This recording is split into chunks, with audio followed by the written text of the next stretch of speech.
नमस्कार, मी संदीप मुठाळ. आजचा जो हा एरिया मित्रांनो, आज मी वाशिम जिल्ह्यातील तालुका बिन वाशिम तांदळी शेवई या गावी आलेलो आहे. तर मित्रांनो, हे एक आमचे शेतकरी मित्र आहेत. यांची शिंदे साहेबाची एक विहीर पाहायची होती. तर तुम्ही आजचा जो हा एरिया पाहू शकता मित्रांनो, इकडं सगळं एक म्हणजे सगळं कोरडं झालेलं आहे. कारण की आमच्या भागात काय झालेलं आहे, वाशिम जिल्ह्यात आता जे दिवस म्हणजे टोटल उन्हाळा टाईप होतात सगळे. कारण की सगळ्याकडे आता खोडक्या काढण्याची वेळ आलेली आहे. सगळे शेतं रिकामे झालेले आहेत. नागड्डी करून आता सगळे शेतकरी मोकळे होतात.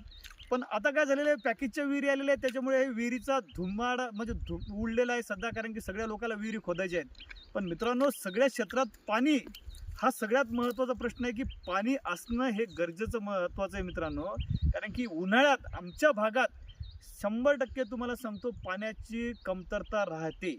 आमच्या इकडं आताच्या दिवसात पाणी हे भूगर्भातून कमी होते. त्याच्यामुळे आमच्या भागात जे नवीन माझे शेतकरी मित्र विहिरी खोदणार येतं, त्यांनाही एक अपेक्षा करू नये की आपल्याला सगळ्या ठिकाणी 5च किंवा 3चं पाणी लागणार अशी अपेक्षा करू नका. कारण की काय झालेलं आहे, भूगर्भातला जो स्तर आहे तो कमी झालेला आहे.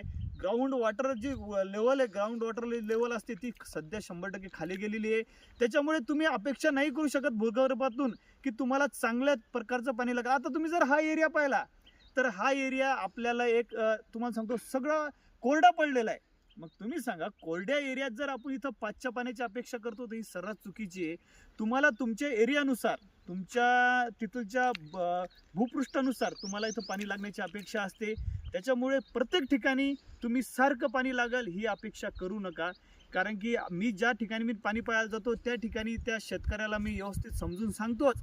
काही मित्र मला कमेंट करतात की सर तुम्ही फोन उचलत नाही, तुम्ही बोलत नाही. पण मित्रांनो, मी दिवसभर पाणी पाहतो, दिवसभर लोकांच्या फील्डवर फिरतो.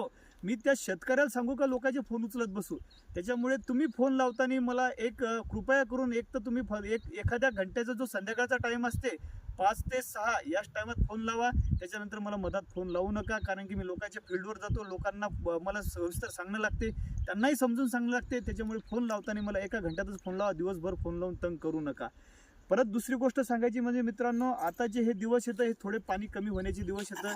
त्याच्यामुळे तुम्हाला जर आता पाणी कमीही लागलं तरी नाराज होऊ नका. कारण की तुम्हाला जे पावसाळ्यात आपले हिवाळ्यात जे पाणी असते, हिवाळा भरणीचं, ते 100% चांगलं चालू शकते. धन्यवाद. नाही कट नाही चालू.